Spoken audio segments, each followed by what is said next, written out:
Et je vais appeler Vincent Nalagma. Alors, tournez la tête. Là, vous voyez la création des Jardins de Galie et vous avez aussi la structure de Vincent. Donc, Vincent va nous présenter Sinalagma. Bonjour, est-ce que vous m'entendez? Ok, merci. Alors j'ai qu'une slide, mais vous pouvez soit regarder devant vous ou regarder derrière vous, puisqu'on a la chance de travailler avec les Jardins de Galie sur l'aménagement de ce stand.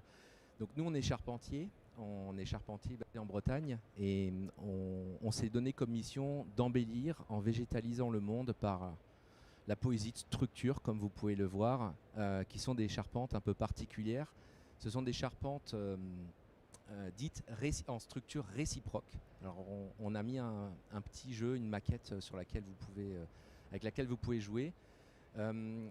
Les charpentes réciproques, qu'est-ce que c'est? C'est un système constructif qui a été imaginé par Léonard de Vinci. Et on trouve des planches de dessins d'études dans le Codex Atlanticus, dont on a une reproduction évidemment. Et ces charpentes réciproques, elles ont ça de particulier que c'est un assemblage de barres de bois qui se soutiennent mutuellement les unes les autres dans un principe de réciprocité mécanique. D'où le nom synalagma, si quelqu'un a la référence. Si quelqu'un de vous a fait des études de droit, un contrat synalagmatique, c'est un contrat qui impose une réciprocité entre les parties. Donc si vous avez signé un contrat de mariage, par exemple, vous avez peut-être signé un contrat synalagmatique.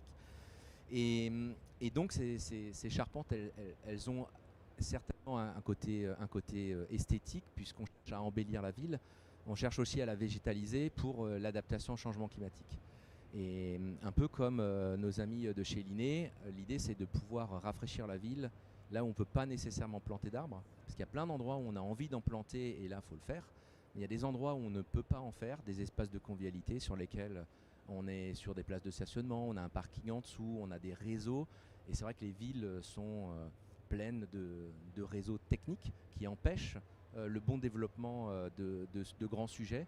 Et c'est là qu'on vient à la rescousse de ce qu'on affectionne particulièrement, à savoir les plantes grimpantes. Et les plantes grimpantes, comme leur nom est bien fait, nécessitent en fait un support pour grimper. Une plante grimpante ne grimpe pas toute seule, sinon ça s'appelle un arbre. Donc une plante grimpante a besoin d'un support. Nous, on fabrique des supports en bois qui sont démontables, remontables facilement et qu'on cherche à réaliser de la manière la plus sobre possible. Alors sobre, ça veut dire quoi? Nos ateliers sont en Bretagne. On a du bois de châtaignier qui vient de Bretagne et de Normandie.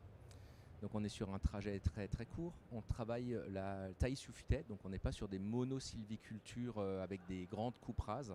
On va privilégier une forêt diverse. C'est vrai qu'on est peu nombreux à s'intéresser à ça, mais parce qu'on travaille sur l'impact sur l'écosystème. On va utiliser évidemment des techniques douces de taille et d'assemblage.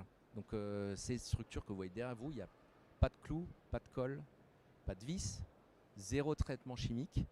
Et on taille ces serpentes vertes. Ça veut dire quoi? Ça veut dire que le bois n'est pas encore sec au moment où on le taille, contrairement à tout ce que vous voyez autour de vous ici. Ça a un gros avantage, c'est que le bois, quand vous l'achetez, vous avez évidemment, quand vous allez dans des magasins acheter du bois, le bois est sec, on ne vous posez pas la question. Mais il n'est pas sec parce qu'il a bénéficié d'un séchage à l'extérieur comme le faisaient les arrière-grands-parents. Non, non, en fait ce bois-là, il aura été séché dans des étuves qui nécessitent énormément d'énergie pour extraire en très peu de temps, quelques jours, une quantité astronomique d'eau qu'il y a à l'intérieur. Et moi je me suis dit que mes ombrières, enfin nos ombrières, parce qu'on est une petite équipe, finalement c'est comme sécher le linge à l'extérieur sur le fil en été. Et qu'une partie importante du bilan carbone du travail du bois, c'est le séchage. Et donc quand on veut travailler sur des projets frugaux, eh bien il faut travailler sur les projets frugaux du début à la fin. Donc d'avoir la ressource au plus près des transformations et surtout d'avoir une transformation la plus faible possible, évidemment sans chimie, parce que l'idée de ce travail du bois, c'est qu'à la fin, ce ne soit pas considéré comme un déchet. La petite particularité, c'est qu'on affectionne particulièrement le mélange du bois de châtaignier avec les plantes grimpantes. Et le bois de châtaignier, c'est ce qui à peu près nous survivra tous ici. Donc on est heureux de partager ces moments avec vous. On est 3 dans l'équipe au Grand Palais aujourd'hui. pour pouvoir vous accompagner dans toutes les questions. Et si vous avez des projets, c'est avec grand plaisir. Top, merci Vincent.